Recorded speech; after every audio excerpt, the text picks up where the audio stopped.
हाथरस में पीड़ित की मौत के बाद से पीड़ित परिवार से मिलने की हर मुमकिन कोशिश करने वाले राहुल गांधी को शनिवार को जीत मिल गई, जब उन्होंने पीड़ित परिवार से मुलाकात कर ली। प्रियंका गांधी और राहुल गांधी पीड़ित परिवार के घर पहुंचे, उनको सांत्वना दी और न्याय का भरोसा भी।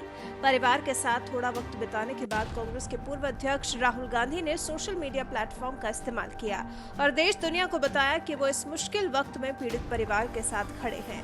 अपने ट्वीट में राहुल गांधी ने सीएम योगी पर निशाना भी साधा। राहुल ने अपने ट्वीट में लिखा, मैं हाथरस के पीड़ित परिवार से मिला और उनका दर्द समझा। मैंने उन्हें विश्वास दिलाया है कि हम इस मुश्किल वक्त में उनके साथ खड़े हैं और उन्हें न्याय दिलाने में पूरी मदद करेंगे। यूपी सरकार चाहकर भी मनमानी नहीं कर पाएगी, क्योंकि अब इस देश की बेटी को इंसाफ दिलाने पूरा देश खड़ा है। राहुल गांधी ने जैसे ही ये ट्वीट किया, वैसे ही मानो ट्विटर यूजर्स ने उन पर सवालों की लाइन लगा दी। सोशल मीडिया यूजर्स ने राहुल गांधी को ट्रोल कर दिया।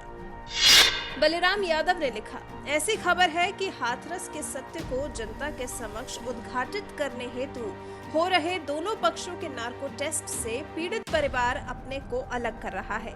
यदि ऐसा होता है तो पीड़ित की भूमिका भी संदेह के घेरे में आएगी। दलितों को बदनाम करने हेतु ये सारी नौटंकी राजनीति से ही प्रेरित मानी जाएगी। फिर दीपक नाम के यूजर ने लिखा, 12 के बाद अब राजस्थान के बांसवाड़ा, सिरोही, भरतपुर, अजमेर, जयपुर से रेप और गैंगरेप की वारदातें सामने आई हैं। भरतपुर में तो एक 6 साल की मासूम बच्ची के साथ हैवानियत की गई। राहुल गांधी, जरा इन पीड़ित परिवार के लोगों से भी मिलने चले जाओ, उधर कोई नहीं रोकेगा तुम्हें, क्योंकि सरकार तुम्हारी है। स्वदेशी नाम के यूजर ने पीड़ित परिवार पर ही सवाल उठाया, जिनके हितैषी बन रहे हैं राहुल गांधी।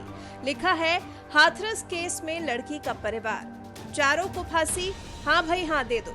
50 लाख रुपए, हाँ भाई हाँ दे दो। पॉलीग्राफ, नार्को टेस्ट, ना भाई ना।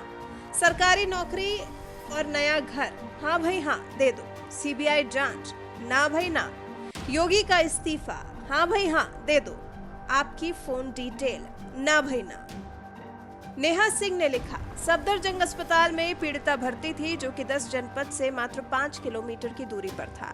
तब इन दोनों भाई बहनों ने नहीं सोचा कि पीड़िता से मिल लें, उसके परिवार को सांत्वना दे लें, उसके परिवार को सहारा दे दें। लेकिन ये लोग क्या उस लड़की के मर जाने का ही इंतजार कर रहे थे, जिसके बाद ये अपनी राजनीति कर सके। विकी जैन ने लिखा, चारों आरोपी के परिवार नार्को टेस्ट के लिए तैयार हैं, लेकिन पीड़िता का परिवार नार्को टेस्ट से मना कर रहा है। साला समझ ही नहीं आ रहा कि हो क्या रहा है। अर्पिता जाना ने लिखा, आपके राज में तो लड़कियों को तंदूर में डाल दिया जाता था, ये तो याद है ना राहुल जी। न्याय उसको भी कभी नहीं मिला। आज राजस्थान में एक दिन में 18 बलात्कार होते हैं, उस पर आप कभी कुछ नहीं कहते। वायनाड में भी नाबालिग के साथ बलात्कार हुआ है, आप वहां भी नहीं गए। यूपी में इलेक्शन है, इसलिए इतने दिख रहे हैं।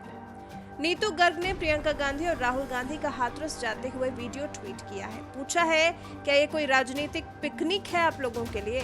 नितिन तंवर राजपूत ने भी राहुल गांधी की हाथरस राजनीति पर तंज कसा है। लिखा है, पीड़िता दलित होनी चाहिए, अपराधी सवर्ण होना चाहिए और घटना स्थल बीजेपी शासित राज्य होना चाहिए। तभी बंटी बबली को बेटियों की चिंता होती है, वरना कांग्रेस शासित किसी भी राज्य में किसी भी बेटी के साथ कुछ भी हो जाए, इनको फर्क नहीं पड़ता। पप्पू पिंकी, शर्म करो। हीरा नाम के यूजर ने लिखा, पीड़ित परिवार को न्याय तो पूरा देश दिलवाने के लिए साथ है, मगर आप दोनों भाई बहन तो अपनी राजनीतिक जमीन तलाशने के लिए पीड़ित परिवार को गिद्ध की भांति देख रहे हैं। राजनीति करना आपका काम है, मगर ऐसे समय में गंदी राजनीति करना जब परिवार दुख के साए में हो और आप गाड़ी में बैठकर हंसी ठिठोली कर रहे थे। मधु नाम के यूजर ने भी राहुल गांधी पर तंज कसा है। लिखा है, बस इतनी सी बात के लिए इतनी नौटंकी कर रहा था, आंटी से एक खेला भी ढीला नहीं किया गया होगा। फोटो खिंचवाकर वापस, तेरा बाप भी यही करता था। इंसाफ दिलाऊंगा तो ऐसे कह रहा है जैसे कभी अन्याय किया ही नहीं। सुकन्या का क्या हुआ? उसकी भी एक SIT बैठा, पूरे परिवार को गायब कर दिया। एक पॉलिटिकल गुरुजी ने तो राहुल गांधी की फोटो पर ही चुटकी ले ली। लिखा, नफरत और जुल्म के इस दौर में इतना निश्चल, इतना साफ दिल, इतनी दया, कैसे राहुल गांधी? क्यों तुमने भी अराजकता वाली बात नहीं की? क्यों तुमने कभी हिंदू मुस्लिम को लड़ाने के लिए उकसाया नहीं? क्यों तुम हर किसी के जख्मों पर मरहम लगाने पहुंच जाते हो? कैसे कर लेते हो राहुल जी? तो कुछ इस तरह से राहुल गांधी को हाथरस मामले को हवा देने के लिए लोगों ने सोशल मीडिया पर जमकर ट्रोल कर दिया। आप इन ट्रोलर्स से कितने सहमत हैं और क्या अब आपको भी पीड़ित परिवार पर शक हो रहा है? लड़की की तो जान गई ही, लेकिन ऐसा क्या है जो पीड़ित परिवार सामने नहीं आने देना चाहता? आप इस मामले पर क्या सोचते हैं? हमें कमेंट कर जरूर बताएं।